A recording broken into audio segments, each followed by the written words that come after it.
देखो बच्चों, क्वेश्चन दिया है कि ए बी की तुलना में 3 गुना बेहतर कामगार है, ठीक है ना, और वह बी की तुलना में 60 दिन कम में काम एक पूरा कर सकता है। तदनुसार वह दोनों मिलकर उस काम को कितने दिनों में कर सकते हैं, ठीक है ना। देखो इसके दो तरीके हैं, एक तो हम 1/, करके मान लें जो हमारा जो कॉमन मेथड है उससे। दूसरा एक तरीका ये है कि जिससे मैं बता रहा हूँ उससे देख लो, ठीक है।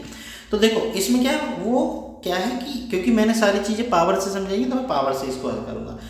ए करता है कितने दिनों में, 60 दिन कम में, लेकिन बी जिसकी पावर 1 है, भाई मान लो हमने बी की पावर 1 मान ली तो ए की पावर कितनी आ गई, 3, क्योंकि 3 गुना बेहतर कामगार है तो ए की पावर 3 आ गई। अब ये एक पावर के साथ करता है कितने दिनों में, मान लो x दिनों में, तो ए कितने दिनों में कर रहा है, x - 60 दिनों में, मतलब 60 दिन कम ले रहा है।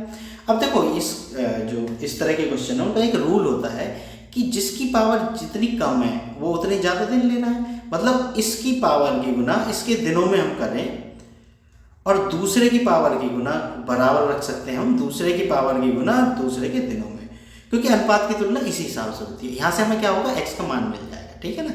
इस क्वेश्चन को ऐसे ही हल करते हैं, तो x बराबर क्या हो गया, 3x - 180, ठीक है।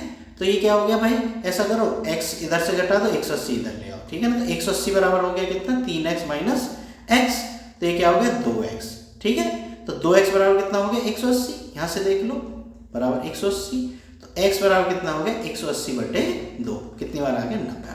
मतलब जो b है ना वो 90 दिनों में कर रहा है और ये 30 दिनों में कर रहा है, ठीक है ना। अब दोनों का निकाल लो कितने दिनों में करेंगे, तो देखो इनकी पावर तो 4 है ना, तो 3 पावर के साथ करता है, ये दोनों की पावर 4 हो गई ना, है ना। 3 पावर के साथ करता है, सॉरी एक वाले के ले लेते हैं हम, क्यों 3 वाले बोलते हैं, ठीक है ना। 1 पावर के साथ करता है 90 दिनों में, तो 4 पावर के साथ कितने दिनों में करेगा, भाई दोनों की पावर जुड़ गई ना, साथ में काम करेंगे, 90/4, तो 4 का जब भाग देंगे, 4 दूनी 8, 4 दूनी 8, कितने बचे, 1/2, भाग करके देखो जरा, 22 से ही 1/2 आया, मतलब यहाँ देखो 1/2 मैंने क्यों लिख दिया, क्योंकि 2/4 आएगा, है ना, 2 बचेगा, तो 2 एकम 2, 2 दूनी 4, तो ये 22 से 1/2 आ गया। बात समझ में आ गई ना। इस तरह के क्वेश्चन इस प्रकार से कर लेना, ये चीज दिमाग में भर लेना अपने कि पावर की अगर हम दिनों में गुना करते हैं, किसी एक की पावर दी और दूसरे की पावर दी, जब दोनों की तुलना कर रखी हो, नहीं कर रखी हो तो हम दूसरे तरीके से करेंगे, ठीक है ना। अगर दोनों की हम बराबर रख दें गुना करके तो वो बराबर आता है, जैसे मैंने ये रखा है, ठीक है ना। तो ये दोनों बराबर आएंगे तो मान रख के देख लेना किसी और क्वेश्चन में, ठीक है। ठीक है बच्चों, अगर वीडियो अच्छी लगी हो तो चैनल को सब्सक्राइब जरूर कर लेना। मिलते हैं नेक्स्ट वीडियो।